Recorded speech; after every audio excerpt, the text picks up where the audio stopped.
afternoon, everybody, and welcome to Denise Guru and Zach Lou show. And today we have a very, very, very interesting guest, Delannovahh Star-Livingstone. And today we're going to learn a whole lot about UFOs, the good guys, the bad guys. I think he wants to get into a lot of some of the disinformation that is out there, and also teach us about some radionic ships, cloud ships, and why they are nothing like lenticular clouds, which I found out. So, Delannovahh, welcome to our show. We're just excited to have you here. And maybe you might want to just start out and just tell the listeners a little bit about yourself. And I know you've written quite a few books. And while you do that, I'm going to bring up your website. Okay. All right. Well, just to qualify that, not quite a few books. I have 3 out there now, and they're actually a 3-volume set. They're titled the Revelatorium Revelations, and they were started in the late 90s. They were originally a book called the Revelatorium, but I kept adding to it and adding to it and adding to it. The information comes through. I'm not the author. I call myself the wordsmith. You know, the thoughts come in, or the information, and then it's my job to put it down into writing. Anyway, it got up to about 450 pages, which was really too big, so I split it in half, because there was a whole section of the original that dealt exclusively with the intelligent design of creation, and it's not like somebody's theory. This is the design. And the other part was, you know, how do soulmates, what are soulmates, how do you incarnate, what's the reason for it, and all that stuff. So I split it into 2 books, and the radionics book, which is the one we're dealing primarily with here, which started about 2.5 years ago. It originally started as a chapter at the end of the Revelatorium stuff, but it's now a 450-page book all on its own. Of course, a lot of that is photographs. There's 650 photographs in there, so that's where a lot of this space comes from. The 3 books are, and I'll say this now and then, maybe again at the end, but the first book is called the Intelligent Design of Creation. That's at designofcreation.com. Okay. The second book is called the Revelatorium of Alpha and Omega. That's at revelatorium.com. And then the third book is called the Radionic Ships of the Heavenly Host. That's at radionics.com. Now, the reason it's called the Radionic Ships of the Heavenly Host, of course, that's the whole story, because the Heavenly Host is not a name that was just added in. It's the real part of the story. This is the same. These ships that we're going to be talking about coming up pretty soon. Now, how come I lost? Can you excuse me? And I'm not on your screen anymore. Yeah, I just brought up your website. Oh, I see. Oh, cool. Yeah, very good. Yeah, okay. Yeah, we still see you. We still see you, but I just brought up your website. Yeah, that's good. All right. Yeah, really good. This is neat. I haven't seen this kind of stuff done on Skype, so this is good. The long and the short, now, first of all, I wanted to mention too, I don't work from a script. I'm going to wing it, and it's like they say doing an investigation, you follow the money and see where it goes. So I'm just going to wing it and see where it goes. So I might jump around a bit, like I'll say something, oh, but I should qualify what that meant. I'll bring it in, then go back to where I was, if I can remember. You're in good company. We do that all the time. All right, cool, good stuff.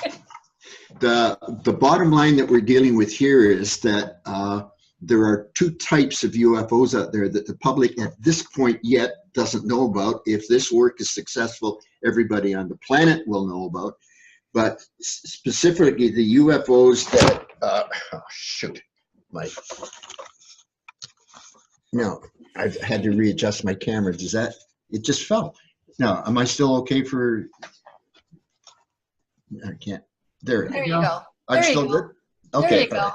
You see, it's gremlins, eh? Gremlins. It just fell over on its face. Archons. Yeah, Archons, yeah. Yeah, they're next to get blamed. Gremlins is starting to get stale. So, okay. Anyway, the UFOs that the UFOologists are on about, the general public hears about or knows a bit about. Everybody wants the governments to disclose and so on. They're sort of a lesser type of ship. They're from exclusively the lower fifth dimension of a very small confined area of the universe consisting of about 1,000 galaxies. It's called the local universe. And it's all of that stuff is from this local universe, and it's all part of the stuff I'm going to get into, you know, when I expand the thoughts a bit. And they're what you would call part of the problem.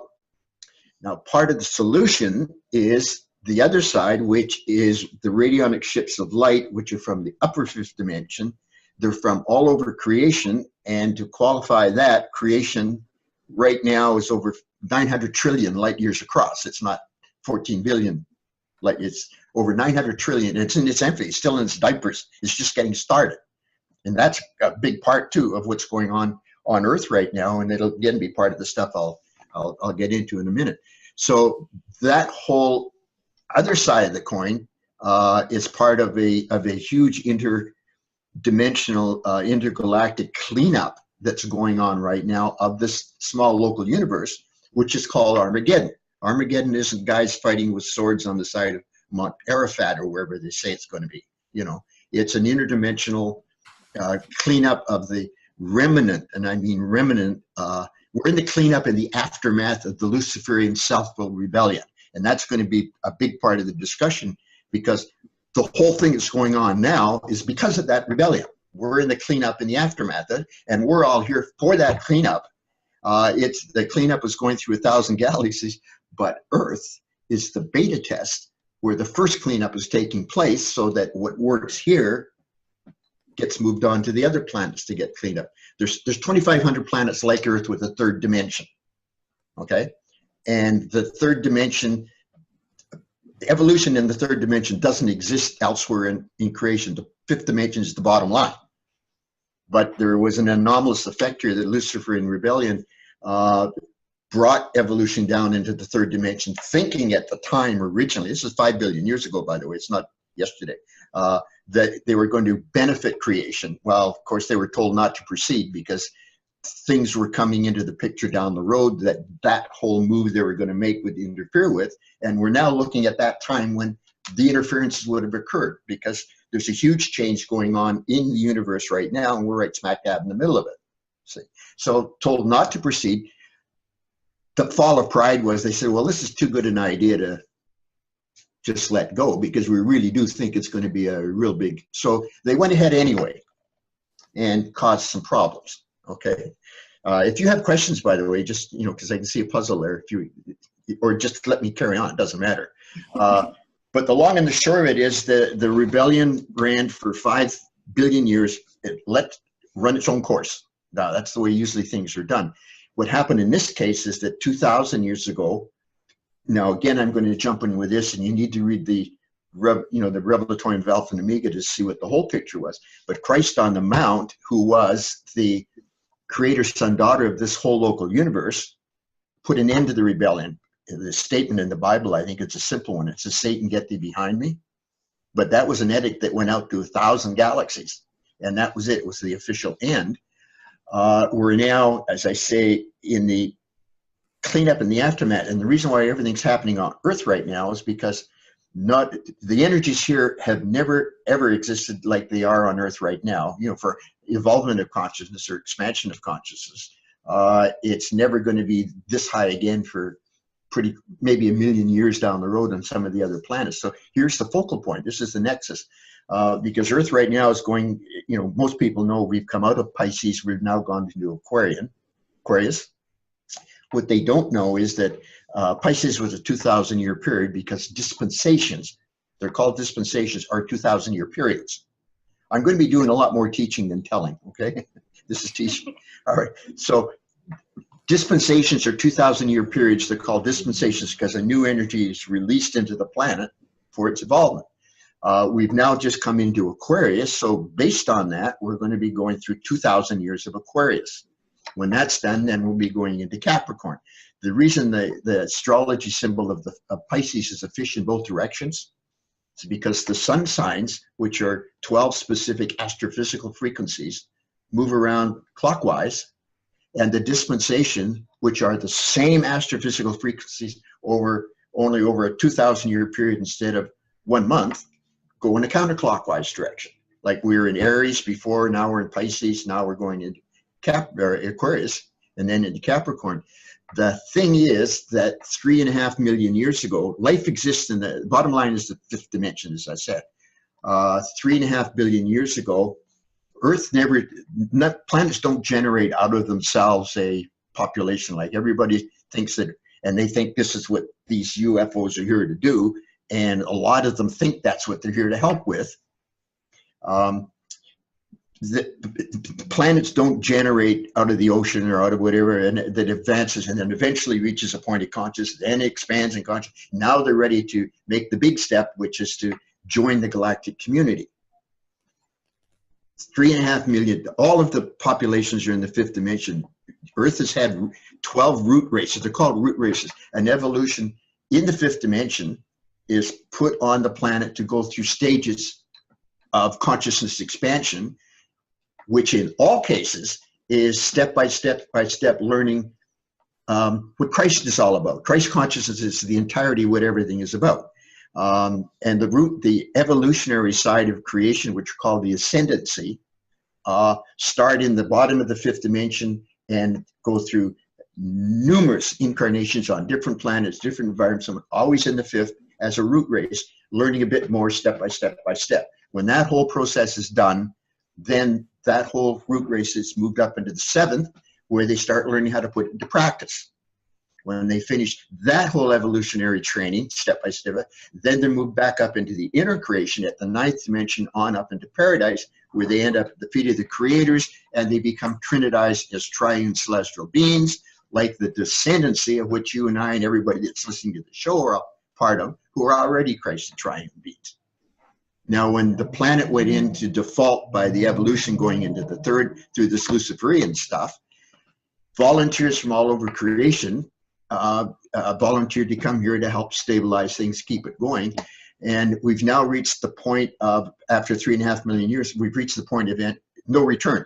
At the end of Aquarius, this next 2,000 years, consciousness, because we're already going through, as you know, an extremely rapid expansion of consciousness. Even the man in the street is starting to think about things that it would never have 20 years ago, even 10 years ago. It's going this way. It's going to accelerate.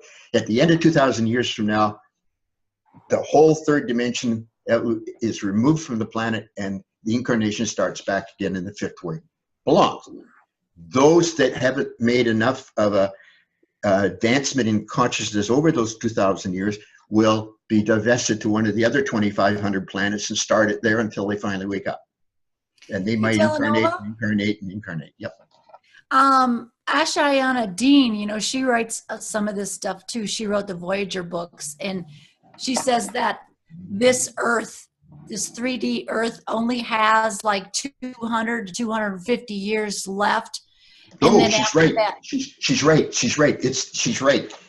250. This is another part of what's going on right now. Why everything here is it's so important and there's so much. 250,000 years from now, the evolution in the fifth dimension, who's now been raised up enough in consciousness, because they're going to be back on track to where they should be now. They're going to unite in consciousness and teleport Earth to the womb of Orion, which is that nebula down the sword. You can see the Horsehead Nebula in that. That's actually a stellar nursery. It's called the womb of Orion, and it's going to become a baby photostar. See, child becomes parent. Earth is going to become eventually a star. It's the same as below as above throughout creation. Child becomes a parent. So the next step for Earth, and she's 100% correct, but it's 250,000 years from now, goes to the womb of Orion. Now I'm going to have to qualify this again, because it's all part of why the energies here are so high, because that program is now being back on course because it was off course for 3.5 million years. There's a lot of real fast catching up has to take place, and that's going on now.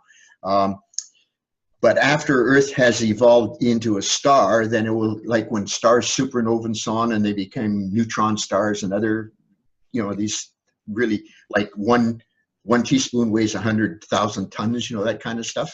You've heard of neutron stars, proton stars? A little bit, little bit. Well, anyway, they're the ultra dense, you know, because after a planet goes supernova, what's left is this tiny little 10-mile, 20-mile, and 1 teaspoon weighs like 100,000 tons kind of thing. Well, Earth is going to become a quasar. And quasar is like, if you know, like the scientists say, well, we got this quasar 8 billion years away, and it's got more light coming out of it than 100 trillion stars. Well, they don't know that it's actually just like a microwave tower. The quasars send energy beams. We're at the focal point of energy beams coming in from all over the place now to affect this evolution that we're talking about, these changes. And that's like 5,000 years ago. No, don't do that. You're going to screw things up later, you know, which is now, we're now in the later, you know. Hey, Dale, how did you, I'm curious, how did you come up with information? All right, let me just finish out the train of thought. Then that was going to be, where's this starting from and so on. And you're going to like a part of the story because it does involve Colorado, all right? Denver, in fact.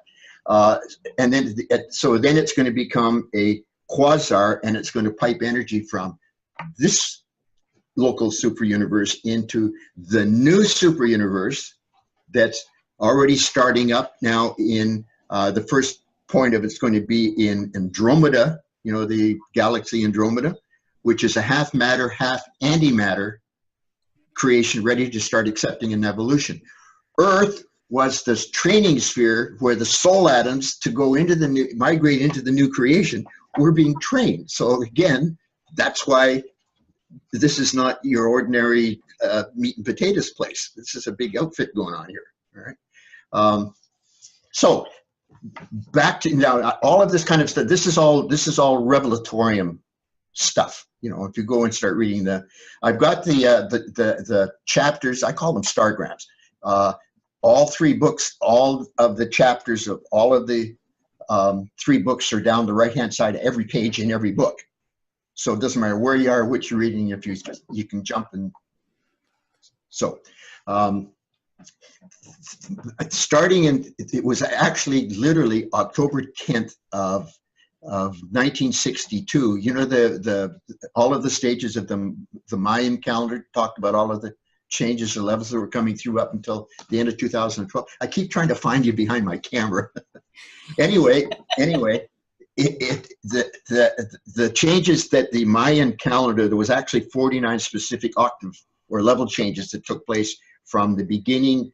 It was October 10th was the first one to plug in 62 all the way up until December 21st of 2012 when it ended. And there's just something really neat about that. I'll get to back in a minute.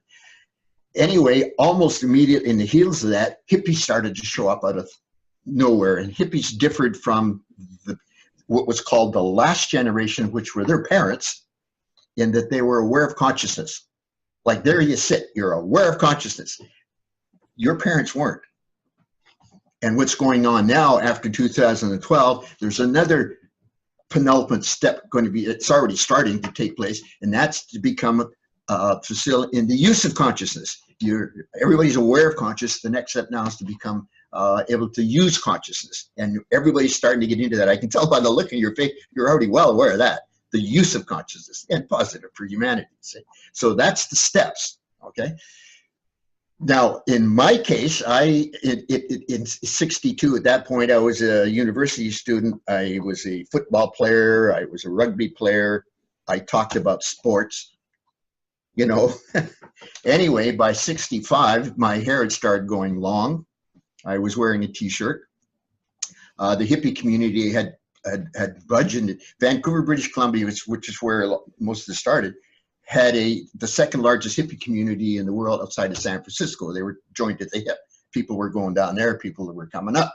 So I was in the community, but not of it. I managed a hippie rock and roll band for 4 years in the later part of the 80s, for example, the 60s, for example. But around about 1965, with these changes in consciousness that are already going on, the idea for the first time of life on other planets, this wasn't the UFOs necessarily yet, but life on other planets started to become more credible. And the big step was, see, And it's the same with everybody. The ones that haven't made this up yet, they eventually will. All it takes is one tiny thought that's in that direction that punches through the veil, the so-called veil, and that lets the light start streaming through with all of the illuminations, and there it goes. You get brought forward on your own after that. Well, in my case, the little punch through, tiny finger through the veil was that, you know, there just might be life on Saturn. Just that's all it is. There, of course, that's Saturn is our solar system's headquarters. So anyway, yeah, it was, and it started to move from there. And well, now I'm believing in UFOs and so on. So that kind of goes against like the 100th monkey. Well, yes and no. I'm trying to remember 100. Is that the guy that keeps going back and sees himself in photographs that are like 80 years ago? Was that the Bruce? No, that's where enough monkeys started doing something. Oh, I see. Yeah, the typing of the typewriter that eventually did the words of Shakespeare. Yeah. Right. It was the tipping point, created a tipping point because enough beings in that consciousness grid became aware of something. That's true. Can't do it on its own. It has to get critical mass and get the majority. Yeah, well, that's again like a good part of what's going on. Like there will be a critical mass reached when everybody's able. Now, there's been some ascensions already of small groups up into the fifth dimension because they've been around for a long time. They're weary. They have made an honest effort to expand their consciousness, so they've been taken back up to the fifth dimension already. But at the end of Aquarius, it'll be a mass, like everybody's united. And then again, like you say, once everybody can unite enough to teleport Earth to Orion. So that principle is in there, certainly all the way. What I'm talking about is at this point still, I mean, don't forget that there's been an enormous telepathic downflowing of consciousness to help this expansion. The energies that come in themselves don't cause the expansion. They facilitate the expansion. The information into those new energies and environments are brought through from your own higher consciousness, from communications to higher above. You know, you have, if you go into the Revelatorium, there's soul atoms, the chapter, you have a soul atom sitting in your pituitary. It's your soul atom that did the incarnation that sits there looking at me and you know, with your outer body, which you precipitated around itself. But you actually are your real self, or some people call it your higher self, or your, you know, anyway, it's a soul atom that sits in the pituitary.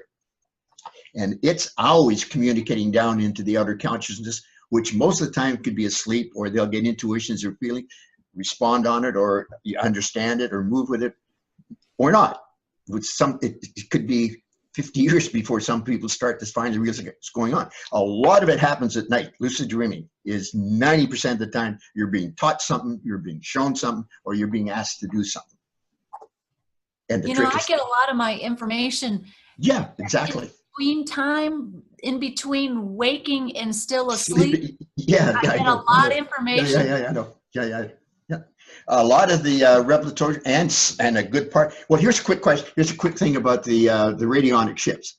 And this is when the you know, all right, we're going to do it. We want, you know, so start getting serious. See, I was sleeping away this is about a year ago, and all of a sudden I'm you know, in my third eye, I'm looking at a sort of like a window in a black background or a dark background. There's a window. Now there's a picture in there, and all that goes into something else. Now, what did it do? I'm not sure. It went back and did it again. But, well, I woke up 20 times that night, and whenever I went back to sleep, the same thing just kept. You know, if you wake up and go back to sleep and you're back in the same movie, the same frame, you're being taught something or told something. I mean, that's a given. If it repeats, you're being. All right. Now, I didn't know when I woke up what that was. I'm frantically trying to figure out, because I couldn't recognize what this was, what that was. Because when you know, it's funny, when you're asleep, you can sometimes recognize things absolutely perfectly. As soon as you wake up, it's gone because the frequency shifted. See, so you have to try and work hard at getting back to what maybe that was. The point of the story is that I went out the door the next morning, and there was a huge cloud array sitting right over. So I grabbed a spot where I could photograph it, boom, it's in the chapter on chapter 5, the motherships, and it's down near the bottom, and you'll see it's a big grayish, bluish, huge wall to wall. I mean, that was an enormous thing. That's what I was being shown the night before. Don't miss this, because at that point I didn't know about motherships and fatherships. I knew about the UFOs and the radionic clouds that meet at the apex at the horizon and things like that, but I didn't know about the mother and father ships. So there it was. That was the start of that whole, don't miss this. See, 20 times I woke up, went back to sleep, boom, boom, boom. Back to 1965. So by the end of the 60s, I had already started, I'd read some stuff. I'd done a lot of stuff, thinking so on. I had been smoking, because of the rock and roll band, I'd been smoking a lot. Now, the problem with that is that when you're high and you're not, how's the word? You're not, I don't want to use the, like, if you're in a ceremony kind of thing, you're set up properly to receive the information, but if you're not, it's frivolous. See?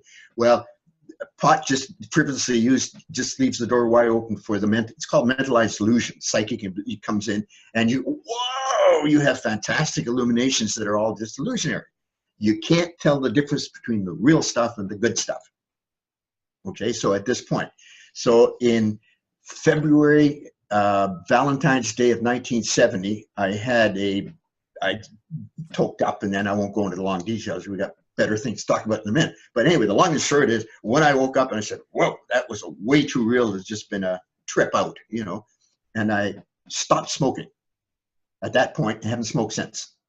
Okay. 6 months later, you could feel yourself coming up out, as the stuff starts leaving your DNA and so on. And now we're talking about the fall of 1971. The question that Zach asked, how do I know? This is where I'm going with this story. Okay. This thread, let's call it thread. So in 71, I saw posters around Vancouver for a lecture that was being given that said, who are you? What are you? Where are you going? Just that. Right. So anyway, this was interesting. This fellow seemed to, have a bit of an idea what's going on. So he invited myself and a friend that was with me to a 3-night series of concerts he was going to be giving in a lecture hall, Friday, Saturday, and Sunday night.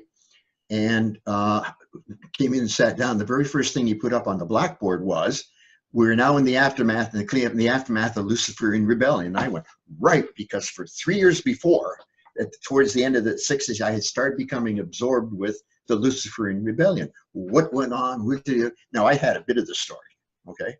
But that was my obsession, to find out everything I could, every gram of information I could, and there wasn't much. But that was my obsession, the Luciferian Rebellion. The very first thing he says when he walks in and goes to the blackboard, we're in the cleanup in the aftermath of Luciferian Rebellion. I went straight up my chair and said, right, see. So now he's given a series, a weekend, like in-house, all day Saturday, all day Friday, all day Saturday, all day Sunday at his home, which at this point was an upstairs apartment in Vancouver. And out the kitchen was a small porch, a little patio porch. So a coffee break, this is about 7 or 8 in the evening. 3 of us are out on the porch. There's a young girl from Colombia, and there was a 6'9" Sasquatch. Sasquatches are the shyest and gentlest people on the planet. Okay, and they are real. The reason you don't see them is because they just simply don't want you to see them. But there was 2 of them incarnated, and they were in this group for these meetings. His brother was 6'10", and their parents were normal size. So these were 2 Sasquatches that were part of the voluntary, like we all, we're called Christ's Army. We're the feet on the ground people. Up there are the people, and the ship's people. See, we're the feet on the ground. And they're part of that. So they were in these meetings, not knowing what all of this was about at the time. But anyway, she's saying right at this point, she had her hand over her head. She was saying, whenever I've seen a UFO, I've always felt, and she got that far, I'm looking, it was overcast, and it was just like somebody doing a celebration searchlight. The search beam was, you can see the spot of light like Batman, going around under the clouds. Well, I saw a Saberjet. In those days, Saberjet had swept-back wings, silver, and the jet sound was always 20 feet behind the plane. You probably don't even remember that, but in those days, this is before supersonic flight. So, you know, in the popular levels anyway. So if a Sabre jet or even just a passenger jet went by, the sound of the jet was always 20 feet trailing. You could see it there and you could hear it from there. So the first thing I did was I saw the Sabre jet go by, or going by, so no sound. I went back to there, no sound. And just at the point every time and I'm saying, the door opened, the guy giving the lecture stuck his head out with a big grin and said, "Did you see it? Did you see it? Did you see the flying saucer?" And went back in, and I said, right. I listened from that point on very carefully, okay? Because he was hooked up. Some people have, and he was 100% hooked up with him 24/10, 24/7, all the time, see? So the second time was now, and I'm now attending what was called Christ teachings that were being given on a regular basis by this fellow. It's a Melchizedek Christ teaching. That's my email. So your email just came in, maybe. Anyway, the difference between a Christ Melchizedek teaching and a lot of these, they don't teach you how to become rich. They don't teach you how to use your energies to benefit them. They teach you how to be able to use your own consciousness to evolve your own consciousness by asking yourself for your questions, and you'll always get the answers. And a lot of this stuff has come through. You get it intuitionally by your feeling side of yourself, which is the mother side, by the way. You know it's true. You know that you know. That's the expression. You know that you know. And that's the wheat from the chaff. You don't get that feeling, it's not correct. Or you'll wait, because the other one is cause always confirms itself in effect. If you see something, hear something, or think of something, or you wait to see what comes next if you're not sure. And it'll always confirm itself. It was right or it was not right down the road. Sometimes 2 years, but it'll always confirm itself eventually in effect. See? So now we're down in the west end of Vancouver. I'm living in a Victorian house on the second floor, and the west end had already started being filled with these 20, 30-story high-rises. So this building is wedged right in between a canyon of high-rise apartments. If you go out and look down the street, all you see is a narrow strip of blue sky overhead because it's looking up the canyon of buildings. Somebody came running up the stairs out of it, says, hurry, there's a UFO right overhead, hurry. Well, I come down 6, 7 steps at a time, out the door. The only way I can describe it is 100% molybdenite silver M&M sitting right in the middle in the canyon between the buildings. At that instant, my brother at the time, who was upstairs too, came tumbling out the door. Where is it? Where is it? And it went just like it, because some people are supposed to see them and some don't. I was, he wasn't. Simple as that. So that was my second time. Okay. The third time, we're now down in Denver. The lecturer was giving now talks down in Denver. This was the late summer of 73. I think we're over in the Arvada area somewhere, in Denver, Northwest. Anyway, he decided to, excuse me, I just sucked some water, and that's the last thing in the world you want to do when you're talking. Anyway, I got to say there, we're now, there was a bunch of us that come down from Vancouver. Now, after been there for a number of months, we're going back up to Vancouver. So he threw a barbecue in the backyard. There's a send-off. So we're all there. It's an absolutely crystal clear blue sky, except there's a big, long, saucer-shaped cloud with, sort of electric fuzzy edges, 1,000 feet overhead. The only thing in the whole sky. So about 11:30, he said, well, all right, we're all 11 meters. So we hopped in the car and we go north on the highway. They decided to come out and give us a send-off in their car. They followed us up for 40 miles. The cloud was still right overhead of the car. Okay. Then they honked, tooted their horn, did a cut across the meridian, headed straight back to Denver, and the cloud went straight back with them. Now, I've got a cloud that looks an awful lot like that in, I think it's Stargram 6, at the very end of Stargram 6. It's covered with some cumulus clouds, so it's not exact, because at that time, that was it. There wasn't anything else there at all. So those are my three visual sightings that kind of set this up. Well, we were told at the time in the early 70s about the radionic fleet outside of the orbit of Pluto, which is a vast fleet of volunteers from all over creation.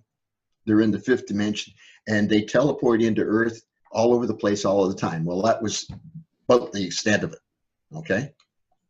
So now at the end of the 70s, I moved to Ottawa. No, I should mention too, in Vancouver all the time, I would notice it. I was being alerted to see it, but I didn't get it, as it were. Sometimes the sky would be just like broken glass with crisscrossing lines going in all directions. Like nowadays, they say, oh, those are chemtrails, where they're not, because the chemtrails are long, thin, narrow lines that are expanding. But the radionic ones, as you know, like are feathery and, you know, they're quite a bit larger. Anyway, crisscrossing. So now I moved to Ottawa in 81. I was in Ottawa. What's going on here? Oh, yeah, you're back. Is that the picture? No, that came from a friend in Kampala. And by the way, that's a radionic cloud for your viewers. That's a negative pole radionic cloud, and it's, you know, at the apex is where the lines join. That's where the ship will be sitting. What it's doing is radiate. They're called radionic because they're magnetic, and they radiate a magnetic field. And when moisture vapor in the atmosphere, I'll get to that in a sec, comes through, it'll pick up the reflection of that magnetic field. In fact, you know, a whole number of the pictures in the book. Can you scroll down a couple? And we'll come back to this thing here because that's an important part of it. I didn't know about those at the beginning. I didn't know what that was, you know. Can you scroll? Can I scroll? No, I can't. Yeah, I got to get out of the, okay. Oops. My little circle stayed. Keep going down. That's again, that was in Brantford. That's a mothership. Okay. You can see the fingers coming off at the cloud. That one coming down up next. I'm sort of doing a bit of a jump ahead, but might as well, that's a good point. That's a father ship that was taken up in Huntsville, Ontario, but you can see the lines that are coming off are frilly now instead of like fingers. That's the difference. Motherships are thick finger-like radiations, radionic lines, and the father ships are frilly. Now there's differences again, but those are that's the main primary difference. If you go down again, well, let's see, maybe it's not there. Keep going. Well, there's a good one. There's a good. This is again a father ship, as somebody put it I took this in Brantford just last this summer. As somebody put it, said that nobody makes a chemtrail in a radial pattern. Right. So actually, the one that I was looking for, it's in one of the other. Now we could spend a lot of time looking for things, so I'll just, at least your viewers have a bit of an idea of what we're doing. Right. This one here, there. That's. Here's a good time to do a quick bit of explanation. This is a very systematic setup going on here. It's not just willy-nilly like planes flying over and boats coming in and going. I use the term anchor ships because that seems to be the correct term to use, but I'm pretty sure there's a more official word for it. But you'll get a pair of these anchor ship, scout ships. They'll set up 180 degrees apart from opposite each other. The negative pole ones will set up a magnetic field that's full up in the middle like this one, okay? The positive pole one, which I think I have down next, maybe I don't, yeah, there. The positive pole ones will be, these aren't a pair, these are quite a couple of almost a year apart, but the negative pole ones are empty in the middle, and give or take, they might be a bit. There's a lot of other rules too, but those are the two primary rules. Your negative pole ones, which are attracting, because negative attracts, is tracking the water moisture into it, so it's full. The negative or the positive pole mag fields are pushing away because the positive pole is radiating outwards, so you don't get it. In other words, you get a much thinner or decimated look. Now, those are sitting 100. Supposing this is a pair, just supposing this is a pair, they're sitting 180 degrees opposite each other. If you see one, because people that are watching the show can go outside. It might not be today. It might not even be a month from now. One of these days, you're going to see one of these up there. If you see one, you go to the other direction, 180 degrees. If you're really lucky, because most of the time you don't, really lucky, you'll see the other one too. What usually happens is that the moisture is coming through from the west to the east, prevailing wind flow. You'll see the first one when the moisture comes into where the magnetic field is. it'll expand and you'll see it, and then it'll start to dissipate. And then as it moves along, it starts picking up on the other one, and it'll flare up and dissipate. By the time it gets there, the moisture may have evaporated, so you don't see anything. There's all kinds of situations here and conditions here.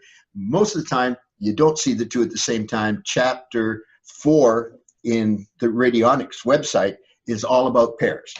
That the various times it was likely to be able to catch the pair.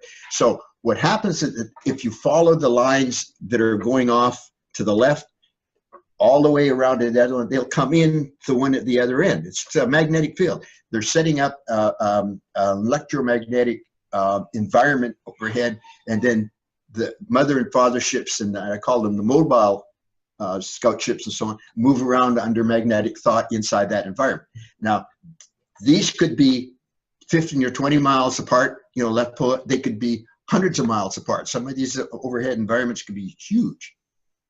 So if you went back to that original one you had, now again, when this all started, I knew about these guys. I didn't know about the mother and father ship until, like I told you 20 times one night. Now I know about mother and father ships. And now this. But Dale, what are they doing? Well, we got to get into that, because that's the whole key here. They're not here as tourists, nobody's selling tickets. So anyway, with that first one you had, remember I said this is a radionic field and had the little saucer ship sitting in there. One more. Up one more. Right, yeah. There we go. Now you can see the arrow was quite convenient. By the way, this is from a friend. Where it is? Yeah. This was an internet friend that actually had befriended me through the Revelatorium work. And when the radionic stuff started, I let him know about it, and he started sending me some photos. And this came from Kampala, Uganda.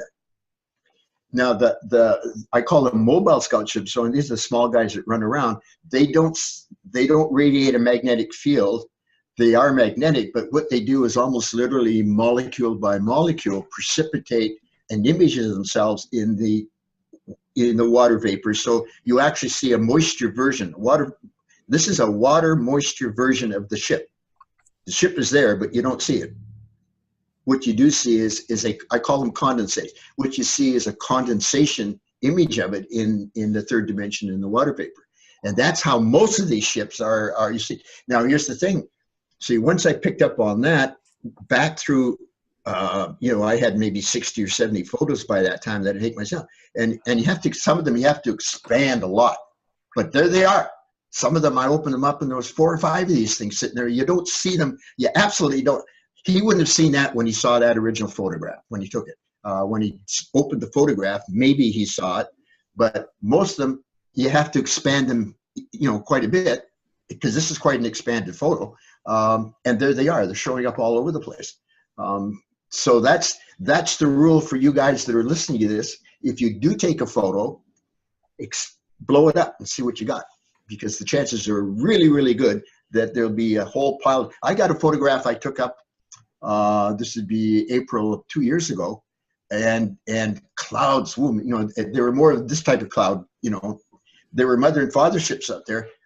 I blew it up, and there's probably 30 or 40 different types of these little guys in there. I got on chapter 17 of the radionics book, there's a photograph that was taken off out the window of the space station. And there's 3 of these little things sitting there. Well, it was printed in the UK Examiner or something, one of their tabloid newspapers. So, well, what are these? They look like, smoke rings, or maybe the UFOs.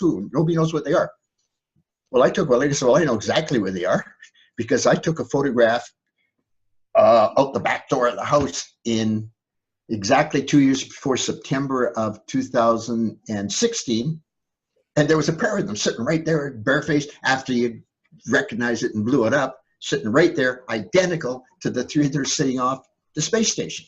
See, so it all ties together. I mean, these guys are, I'm convinced they did not sit up there without knowing that they're going to get photographed. And I have to suspect that was all sort of part of the plan. We were talking off camera beforehand about like movies like Contact, where there were subtle little things being done in advance. Well, there has been subtle little things going on here the same way. I've got photographs now in from people that have seen now the radionics website, and they say, oh, well, wait a sec, here, take a look at this. Well, I've got a bunch in from Huntsville, like the one I mentioned. The first one he took was 2012. The first one that the friend from Uganda sent in, he had taken in 2012. I got a whole bunch in just 5-6 days ago from somebody down in Medicine Hat, Alberta. The first one he took was in 2012. Well, there's a message there. 2012 seems to be when the button got pushed.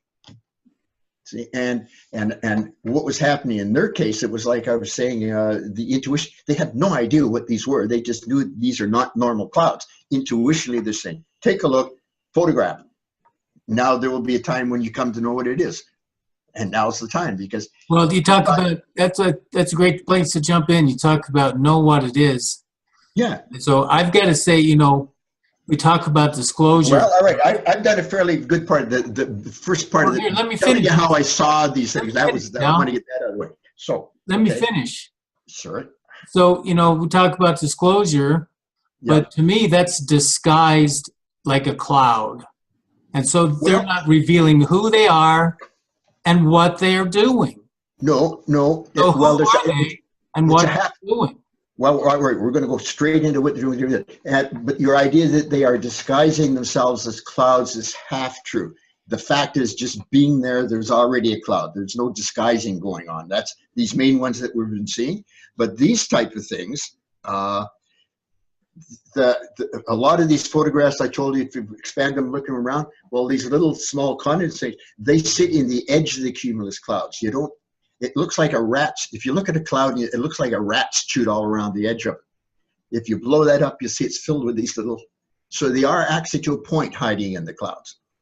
And they will also, in some cases, precipitate a masking condensation around themselves. So you see like that white saucer, you know, a cigar-shaped white cloud that I was talking about. That's not, you know, that's pulled the condensation in around itself.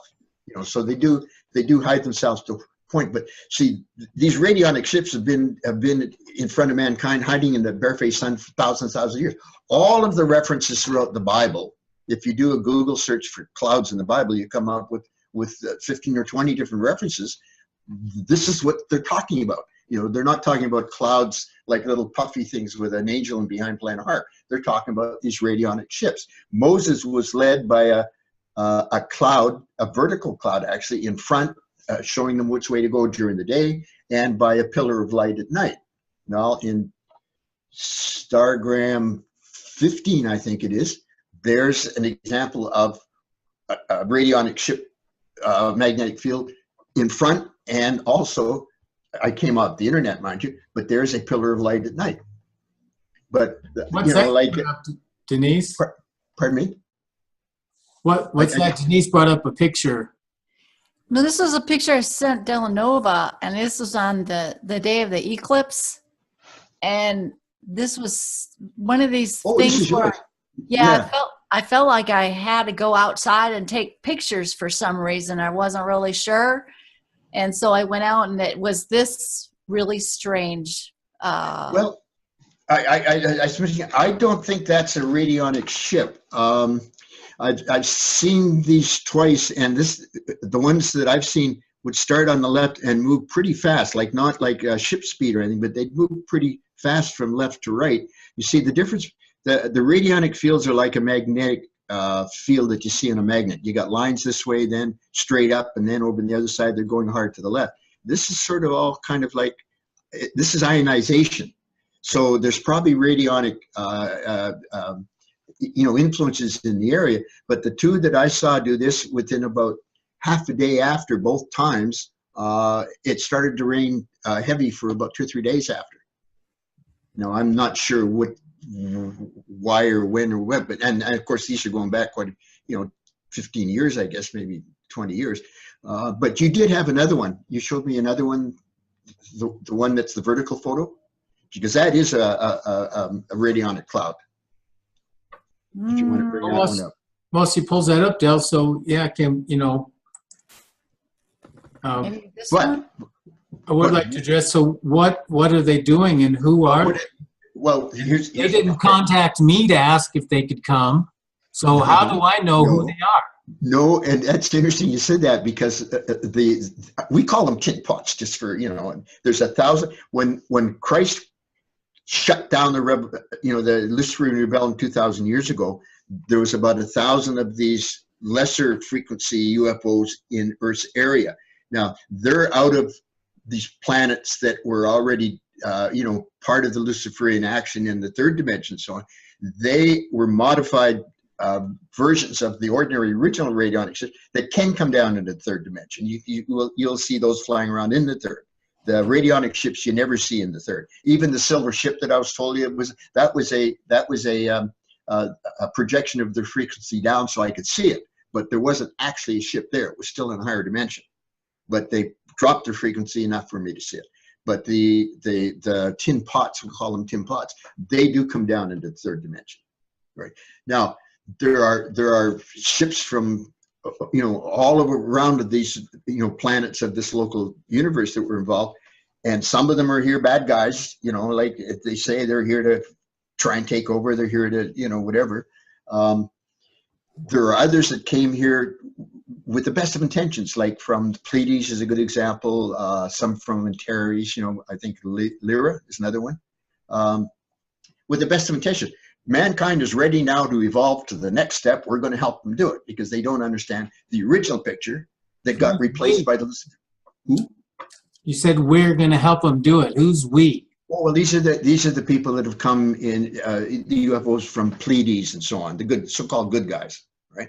The problem is that they weren't invited, and to some extent, their stuff has to be sort of cleared out of the way to let the real stuff go in. Because what's really going on, and man has the benefit of the advantage of the frequency here to do it. What's really going on is that Earth is getting ready to be teleported 250,000 years from now. This is a good point to step in this, and I'll get, because it'll make it a little clearer to what's going on. Okay, there is the current creation of 900 trillion light years across is composed of 7 great super universes.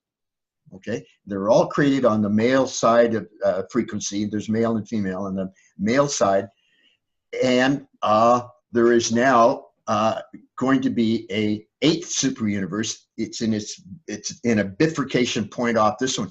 The original super universe was created then by bifurcation, the second, and then by the third. Now we've finished all 7. We're starting a bifurcation that's going to start the 8th, which is now going to be 7 eventually on the female side. Okay, this local universe is where the frequencies of the bifurcation are, have been brought together to start that new creation on the female side. The Orion solar sector, and this is a good point here, the universe is composed of 7 super universes. The 7 super universes each are broken down into galactic allotments of 1,000 galaxies, roughly, some a little less, but they're called local universes.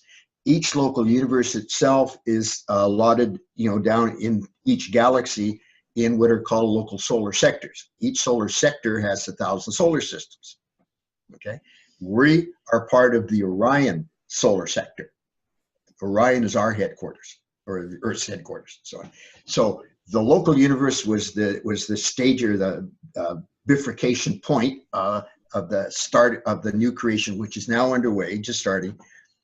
The Orion sector was the launch point where all of the the material side of things would be launching through to the new creation. And Earth, as I already mentioned, was the training sphere where the soul atoms were being traded. So we're right. That's why I say it's never happened before in creation, because this is the first new super universe on a female side ever. We're right there at the beginning of it. Lucifer was the they're called Landodonidic sons and daughters, because everything's male, female, but I'll just say was son, but was the Landodonidic son who was the administrator of the Orion solar sector. Okay, this is the big one. Okay, Delannovah, you need to move over a little bit. We're losing. Oh, I've gone on camera. Oh, yeah. no, that's my point. I'll just There keep you my go. hand here and There see where I went. Anyway, Lucifer was the Lanadonic sun who was the administrator of the solar sector that we belong to. Lanadonic suns have the capacity to create stars and planets. This is what they do, the stars and planets of their local solar sector of 1,000 solar systems. All right. This is why Lucifer was able to say, well, I can see a way of bringing this local universe, because the original 7 super universes went in a progression of intelligence, energy, substance, energy, until this final one that we're in, which was the full triune intelligence, energy, and substance all together. All right. The first one was biased on the side of intelligence. Okay. Now that didn't mean there wasn't any energy and substance, just it was diminished, and the intelligence was, at a normal level. The new super universe is going through the same progression. So the first of the new super universes is going to be biased on the intelligence side, but it's already coming out of a full triune frequency. So how do you get a bias of intelligence there? Well, this local universe has a bias of an extra positive or plus factor, which is on the intelligence side, called the cosmic overplus. That's a term, the cosmic overplus. Where do you get this information, Dale? Well, this is all. I'd like to know. You see, presented as total fact, and it applies to everybody. But where are you getting this? Well, it's because I took I knew stuff was going on. I knew I had a place to. I took responsibility to be part of this program that was going on starting in the 70s. I didn't do anything with it all the way through until the end of the 90s. I stayed in the closet, absolutely in the closet. But I guess it would be 97, sleeping away one night, and it was just literally, we're giving you a new responsibility. And my brother and I were in an antivirus. Well, that's just, we are giving you a new responsibility. We means up there, okay, as far as up there, okay. So I thought they were talking about the antivirus business, huh? You don't know who we is? You just... Well, it's not like one person. It's like some of this stuff has come from the Melchizedek worlds and the Magellanic clouds, and the 7th dimension. Some of it has come from Orion. Some of it is from the 5th dimension. Some of it has come. There's all, whatever information needs to be brought down will come down, but it comes into your soul atom, into my soul atom, and it puts it down into my outer consciousness, and sometimes has to slap me on the side of the head, like wake me up 20 times, that kind of idea. Here's a good example of some of these. They're called downloads. People are using that term now more freely, and it's a good one. Information is downloaded. It's not channeling. Channeling means channeling is from the outer consciousness of a lesser being. It's telepathic, of course, into the outer consciousness of the receiver. But the true Melchizedek communication, which people are starting to get in on all the time, is from the inner consciousness of the higher to the inner consciousness of the recipient, and the inner consciousness moves it through to the outer. Because the outer consciousness is just nothing but a 100% reflection of the inner. This is, again, revelatorium stuff. The whole purpose of your incarnation is for your outer consciousness to come into alignment with your inner, okay? And if it does, then at the end of your cycle, whether it's 100 years or 1,000 years, your outer consciousness is absorbed up into your inner as what's called the adopted fruit, but the inner is now greater made. And then it's greater made yet again. Then it's greater made yet again. And that's how the creation is expanding, the whole Christ frequency of creation, because this is Christ consciousness. We're talking about Christ consciousness all the way. The only begotten son, daughter's outer consciousness is what we call Christ. That's why, it's Christ consciousness. And so that's the only possibility? Is what? This is how it's going down. There is no other possibility? Well, see, that's, again, people argue, say, well, this person's truth is equal to this person's truth. Everybody's truth is equal to each other because they don't see that there is the truth. They say there's no such thing as the truth. And this is what the Luciferians did. They disavowed the hierarchy above them. They declared that the universe was self-made, and they said, therefore, I can do what I want without restriction, which was the self-will rebellion, serving self rather than the creators. And we're now in that whole end product reflection, because people are incarnating the dragon. Michael and his angels went to war in the heavens, and the dragon was cast into the earth. Well, all of the people from this local universe that had Luciferian reflections still in their consciousness, concepts in part. These are not necessarily evil people; they're included, of course. But the population boom that we had, and it stopped, was the cast dragon being cast into the earth. Because of the frequencies that are here now, there has never been a time prior, and won't be again for a long, long time, when the opportunity to get rid of those lesser conditions and get back online into true alignment with the upper, factors upstairs, which is what's going on now. So this is the truth of what's going down. Yeah. Now again, you see, go back. You have a good test here for yourself. Yes, you ask yourself, yes or no. If you hear something and you say yes or no, you'll get a bounce right away. It's right or it's wrong. Or if it's a bit of a gray zone for you, oh geez, I gotta keep doing. See what I'm doing. I keep looking for you, and I go off camera. This is really good, because how it works is, I call it my yes or no meter. You hear something, yes or no, and you get a bounce. If it's not for sure, you wait, you ask again. But the first bounce is pretty well always the right one. But you can go back, watch this lecture, and anytime you get a question, you'll get a yes or no bounce. You'll literally get, I'm pretty sure that just about everything I've said, when you go back, and you'll get a yes bounce on it. That's the confirmation. Ask and you shall receive. I am closer than hands and feet, because your inner own triune celestial Christ being self is right there. You're not more than your eyeballs to your pituitary gland away, and you ask, bam, you got it. So it's not Delannovah, like it's just sitting there. That's what Jesus was trying to teach. That's why it's so wrong that they made Jesus the guy, the show, because it was what he was teaching and exemplifying by how he did things. That was the whole show. And what he was trying to teach people in those days is to get it together with up there. I am closer hand and feet. He was talking about the Christ factor. I am closer hand and feet. So you have your good, ask yourself, yes. Anything that comes along anywhere, ask yourself yes or no. And you'll be surprised at how fast you get a pretty solid feeling. It's in here. This is the cancer center. It's called the Christ center in the breastplate. This is where you'll feel yes or no. Really simple mechanism.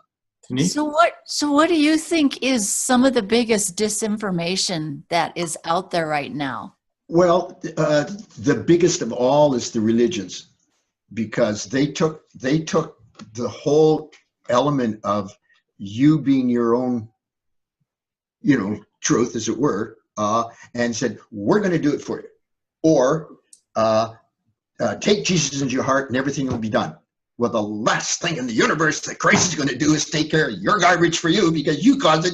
You got to clean it up. That's what's going on right now. Everybody's now being brought to a point where they're cleaning up their own garbage. These guys upstairs, there's a good point to make an answer to. This is really dumb. I told you my brain's a bit of a vacuum for names and phone numbers and stuff like that. What's your names? This is really impressive. Zach. So this is a good an answer to Zach's question. Two things, and they're both really interesting. They can't see down into the third dimension because they don't have third dimensional senses. It's just nothing down here. So through the eyes and ears of the people that are consciousness have arisen enough that they can, through their higher factor, attune to them, are the eyes and ears. We're the microphones and the TV cameras for those. And of course, don't forget, they're all over the world all the time. I mean, there's, it's everywhere. There's thousands of them, all the time. Not the same one. And by the way, when you see these radionic clouds, there's on the very first page, if you had gone down further, you would see a link. No, it's in Stargram 1, sorry. Down near the bottom, there's a link. There's a radionic field sitting there. It's a video. I got it off the internet. In fact, somebody showed it to me. I didn't even find it. It was brought to me. Of a radionic cloud, and it's a sped up quite fast. And the other clouds are shooting right on by. The cars are zipping up the highway and so on. And that thing just sits. It can sit there for 3 or 4 days. I got a couple of photographs where it sat for over a month in Brantford, just sat there. Clouds 18 times around the world, the ordinary, but it was just sitting there. And of course it changes. It's like the Northern Lights. It never stays the same for 2 seconds in a row. It's constantly changing. You see it better, you don't. but it was always in the same place. And that's the way they come in and they'll sit. So that's in the bottom of the first stargram, if you want to take a look at that later. So they were their eyes and ears. That's one of the first things. The second thing is that they are dropping down intuitional instructions or help all the time, constantly, to those that are in tune with them. Like we were talking about these 3 or 4 people that were starting to get intuitively start taking pictures. This is in 2012. That was the thing. It was always, all of them were the same, 2012, without any idea what they're taking the pictures for. Well, now, because you had anywhere between 10,000 and 100,000 people, or 100 million people, that's wrong, 10,000 to 10 million people on your mental frequency. And as your consciousness goes up, you will, it will infuse down to those below you. It's a pyramid principle. Christ is at the top. That's the way this whole thing is going. This whole age of Aquarius evolution is taking place, because under them, as they go up, and it eventually reaches the guy in the desert herding goats. You know, it's literally the pyramid principle. So the other thing, sometimes when you're falling asleep, you hear sort of like a chirping sound, like a ringing, chirping type sound. Well, that's the telepathic, the conglomerate telepathic thoughts coming in on your frequency that'll create a chirping. Like when 5 of them reinforce at the same time, you get a little chirp. You know, you chirp, it sounds like birds. Is that like tinnitus? Yeah. Kind of like tinnitus. Well, yeah, they call it tinnitus because they don't. No, there's many different. Right now, we're everybody knows we're now in the photon belt. You know, we're going to go through for 2,000 years, because it's part of. If you go to the Revelatorium and you look at the chapter, I think it's chapter. Well, anyway, it's the Tree of Life. I think anyway, it's part of the dispensation I was talking. We're going through a 2,000-year Aquarius period. Well, we're going through the photon belt in this direction, just 2,000 years thick. And that's where galactic law is being brought in. That's why we're going through this consciousness expansion now. But we went into it in November of 2011, and the chirping has been there, not the chirping, but the ringing, the musical harmony of the spirits, it's been there ever since.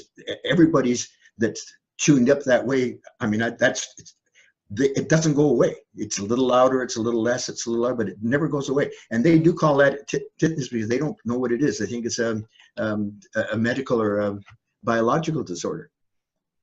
It's the music of the spheres, because we're now in the photon belt. And here's the thing too. Now you come around in this orbit around the star with the photon belt, and you're coming in now through Leo in the opposite direction. It's 2,000 years, and this is during the Leo dispensation where solar law is established. Now, we did that during Atlantis. So that's what the photon belt is all about. But yeah, that's what they call it. So don't go to the bottle. You don't need to. Enjoy the sound, because if you actually muse into some of those, you can differentiate at least 5 or 6 different melodies going on, different sounds that are blended together. But you'll get this, you know, and they're interweaving. They always constantly interweave. You know, it's really beautiful. It's called Harmony of Spheres. So when you say we're in the cleanup phase, we're in the cleanup. Yeah. So what do you mean by we're in the cleanup phase? Is it like we're preparing our bodies to No. That's all part of it too, because there's another part of this whole thing. When Earth, 2.5 billion years ago, there was a planet between Mars and Jupiter that was a confinement planet called Maldek. Okay, and the really bad. I use the word guys, but there's male, female, same difference. Anyway, at that time, from the Luciferian stuff, were confined there. It was a prison planet, and there were 500 black masters of Maldek. The draconian Draco, the Draco solar sector, was one of the first to take on the Luciferian ideas, and because the Draco system had a regression 50 billion years ago. Regression is not a rebellion. Regression means they just went backwards a bit, and then you let it run its course and it straightens itself out. Rebellion means that you actually literally say, I disavow the hierarchy above me. I can do what I want. You know, blah, blah, blah, stay out of my face. That's the nutshell. That was the fall of pride. So, but because they're already in a bit of, they still hadn't cleaned up completely. They're already in a bit of off balance. And, well, some of them embrace these ideas really neat because, oh, holy man, we can do what we're doing now, only now we got a really good reason to do it, sort of thing. So Draco, of all of the other solar sectors, there are more Dracos involved than any of that. That's why there's so many.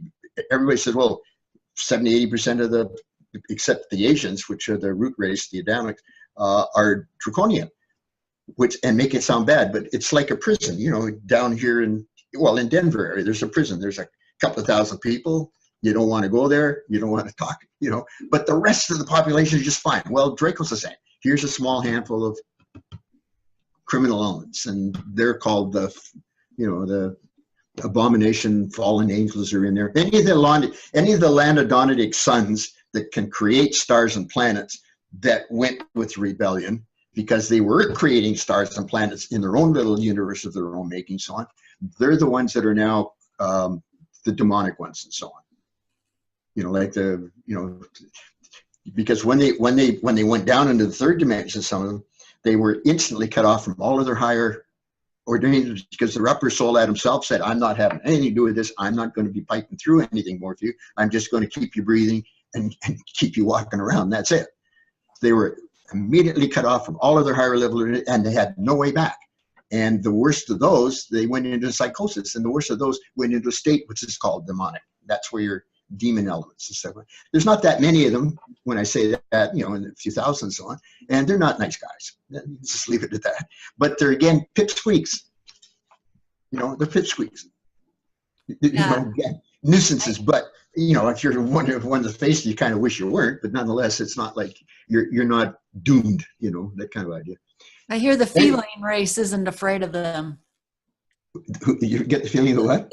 The feline race is not afraid of them. No. Well, actually, the females have the power to. See, Christ, 2,000 years ago, when he put when he shut down the rebellion, he put a quarantine around the earth so that the ships that were here can't get out, and ones that aren't coming in by sanction, i.e., meaning invited in, can't get through. This is the Van Allen radiation belt. You can't do a teleportonic jump out through the Van Allen radiation belt.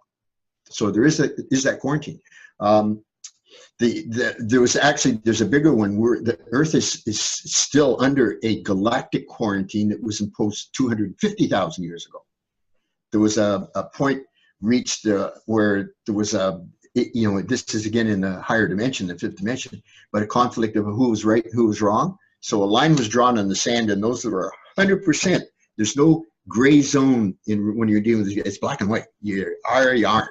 You know, there's no, well, maybe. See, if unequivocally on the side of Christ, you were taken off, went to Orion. If not, you stayed behind, and then Earth went into glaciation, And then when Atlantis, because it was a confluence of energies just like 2,000 years ago and today, 1,000 years ago at the highlight of the Byzantine Constantinople Empire was a high point.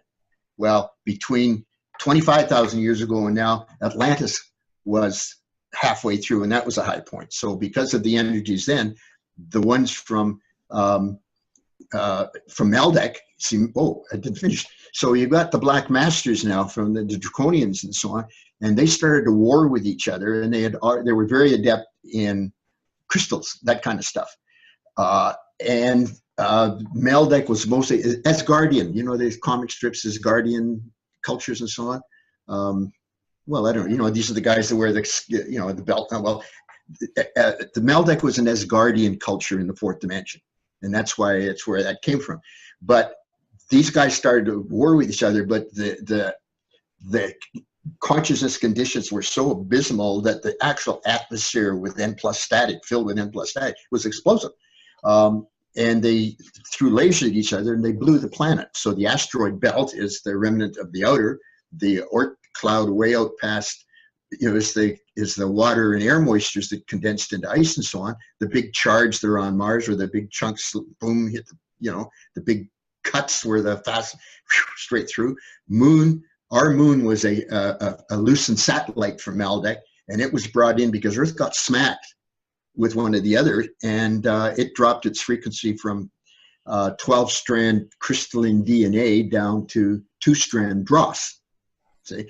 So the moon was brought in to help stabilize, and a billion years ago, there was already microism so on growth on the surface, but a billion years ago, a organic formulation or plan was put together in the Melchizedek words to slowly raise the frequency through the vegetation and animal and fauna side of things, slowly raise the planet back up.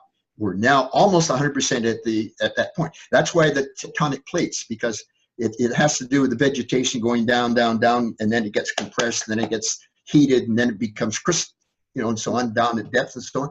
Now that area is finished, it gets moved out of the way, and now another one. There's tropical vegetation under the Arctic and under the Antarctic, because those are done long ago.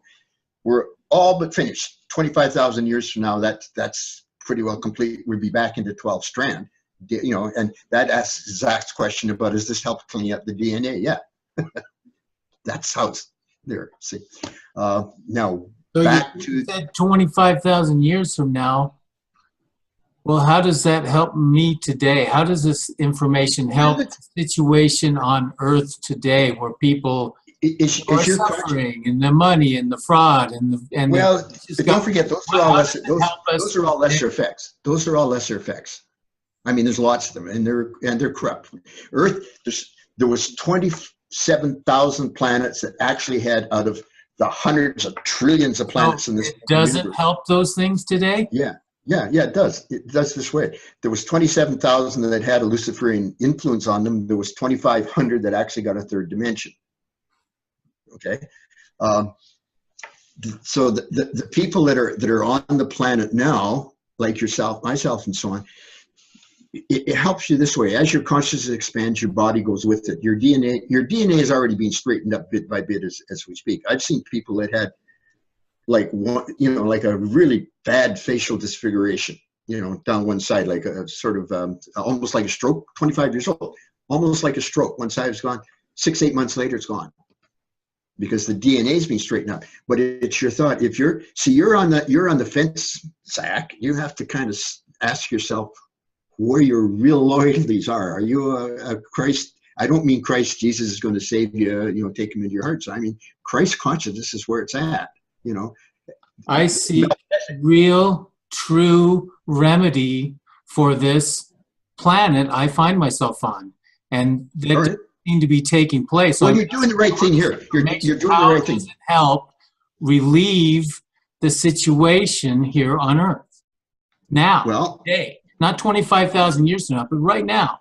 I seek remedy now. That's what I seek. Well, here's the thing. Here's the thing. If you're looking for miracles, like a wave of the hand and everything is great, you might not see it. But this much, for example, BRICS. The BRICS alliance that's been recently set up started in December 11th of 2012. BRICS was 3 countries united together. That was the start of BRICS. Brazil, India, and China. That was the start of BRICS.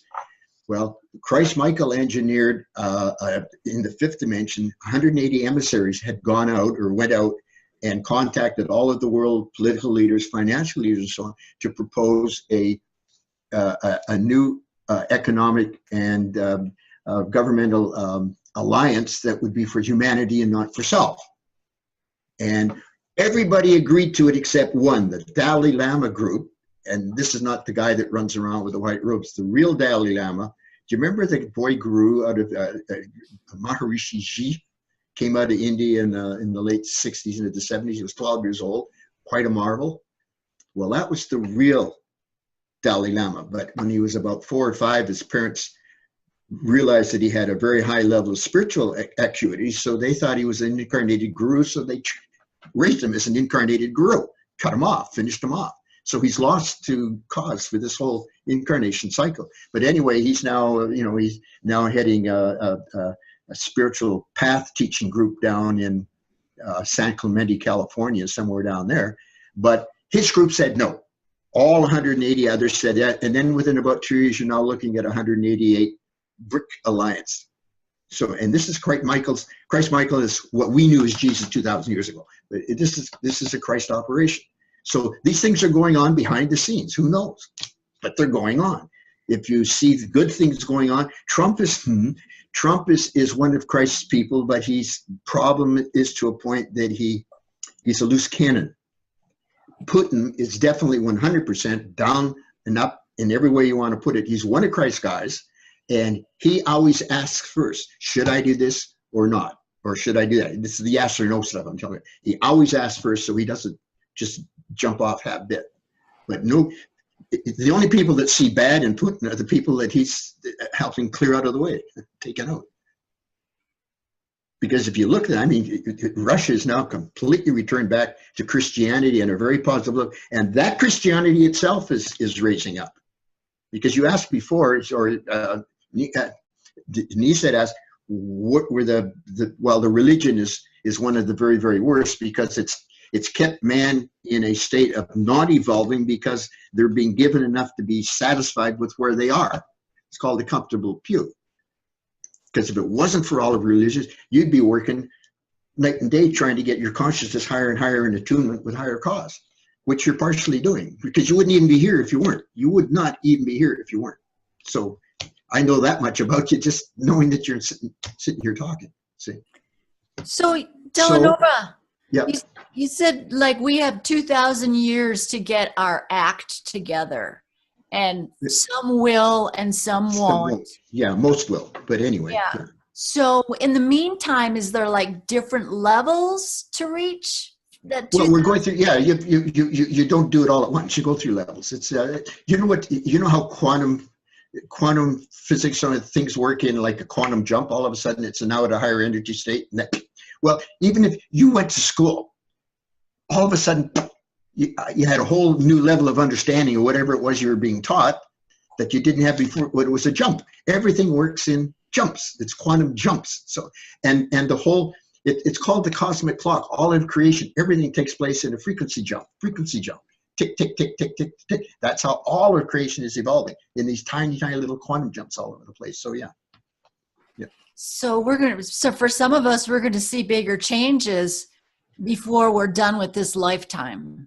Oh yeah. Well, yeah. There's going to be some. See, we're now. First of all, the first 1,000 years of a dispensation are the induction phases. That's where energy is coming in. At the beginning of it, there'll be quite a, and then it sort of levels off. Like the 1,000 years up until 1,000 years ago. The first after the first couple of years, 2,000 or 200 years after the death of Christ.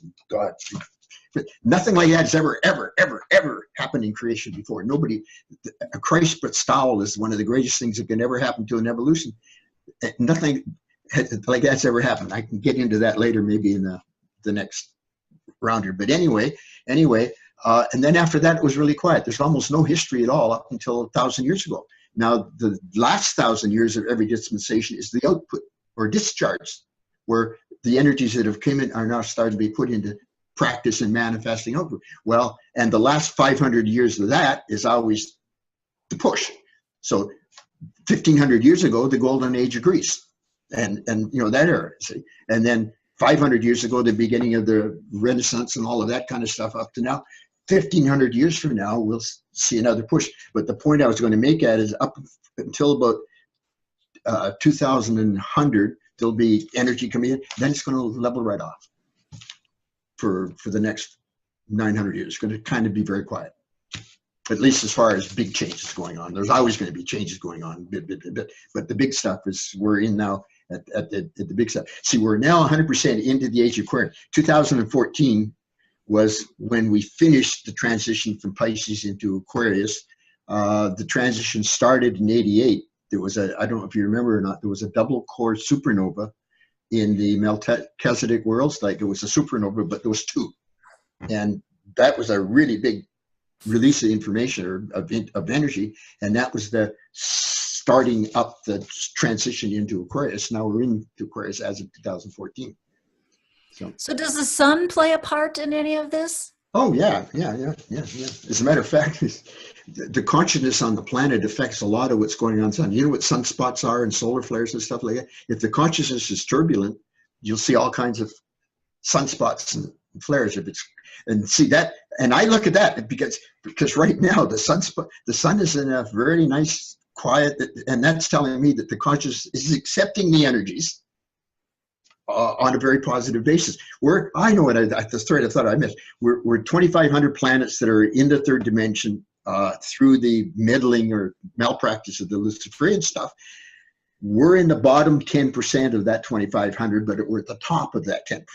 So it could be a lot worse, and of course, a lot better. And Terry's is almost right at the top of that, right near the very top of that other 90% group. So we're, but the reason why it looks so tumultuous to us is because, as I said, all of those lesser conditions, so on, Crested Dragon and everything, have been brought here for collective group cleaning because of the higher frequencies that are going on. The radionic ships are here because the name of the game is that the new creation in Andromeda starts on time without any more problems, because it's been delayed for a couple of million years, but now that's all being accelerated back into its proper orientation. And it's now being done fast because for 3.5 million years, mankind has been incarnating again. Every 25,000 years, it's the loop. The big deal about 2012, December 21st, that nobody knew about because they said nothing happened. It was all just a big, media malarkey and so on. It was the last, Garden of Eden was 25,000 years ago. That was the beginning of the last 12 dispensations. Yep. Now, December 21st was the conclusion of that cycle and the beginning of the next. Now, in Times Square on New Year's Eve, 1 minute before 12, it's this way, and 1 minute after 12, it's the next, and the whole city goes, and the firecrackers go on. Well, exactly 2 hours before midnight on the 20th, an interdimensional cheer went up. You could hear all around the planet. Huge, big cheer, because we finished the 25,000 year cycle and began the next 25,000 year cycle. Now, all of the 25,000 year cycles since 3.5 million years ago have been, what's the word? I wouldn't say designed for, but have been involved with trying to get mankind back up into their state of proper consciousness in the fifth dimension, but then a loop again, and a loop again. That one we just done is the last. The next 25,000 year cycle is going to be devoted to getting Earth ready to go to Orion. This is it. We're done. You're not going to do that anymore. You're not going to do that anymore. So what about those people that talk about Earth splitting all the time? That's really, because now this is really a good point to make here, because up until 71, all through the 60s and so on, in the early 90s, there's going to be a cataclysm. The West Coast is going to be falling off and all that kind of stuff. And because of the state of consciousness at the time, that was a distinct possibility, because the state of consciousness of man on the planet kind of sort of rules the roost, okay? But the Christ teaching took seed. And actually, it had been trying. It was supposed to have started in 59. That was when it was supposed to have started. By the middle of the 70s, it should have been thousands and thousands and thousands. There was never more than 2 or 3 dozen at the most. But there should have been thousands upon thousands. By their works, used to see them. We should be almost literally in a fifth dimension utopia as we speak right now. And that had happened, but it didn't. So that let the negative get in.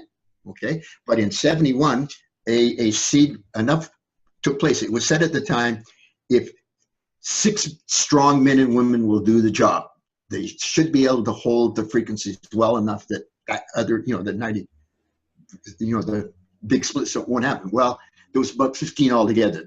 So there was more than the bare minimum. Not a lot, but there was more than the bare minimum. So there was a harmonic convergence in 1982 of, I think it was 7 planets or something. It was quite a huge energy convergence at the time. Well, the energy from that, because enough people's consciousness had started to accept responsibility and work with those energy bodies, accepted that energy positively, and up it went. Then, just before the supernova occurred, there was again called Grand Harmonic. There was a Star of David formation with Charon, the planet satellite of Pluto, was one of the points of the Star of David, and that was where I guess, one of the first energies that were in, in preparation for the Aquarius stuff. That was also met head on. So when 1994 came along and there was an earthquake down in Montes or whatever it was down in LA, it was 7.4, not 8.5 or whatever. So the coast didn't come off. It was saved. Okay. There was a second point reached in 2003. Let me go back a bit, because this is the stuff we're talking about right now is part and parcel of the stuff. When Christ was crucified 2,000 years, Christ Michael is the creator, son, daughter of this whole universe, and it's Christ Michael's creation. Lucifer and all these guys all were underneath that regime, and they were responsible for these tiny pockets called solar sectors.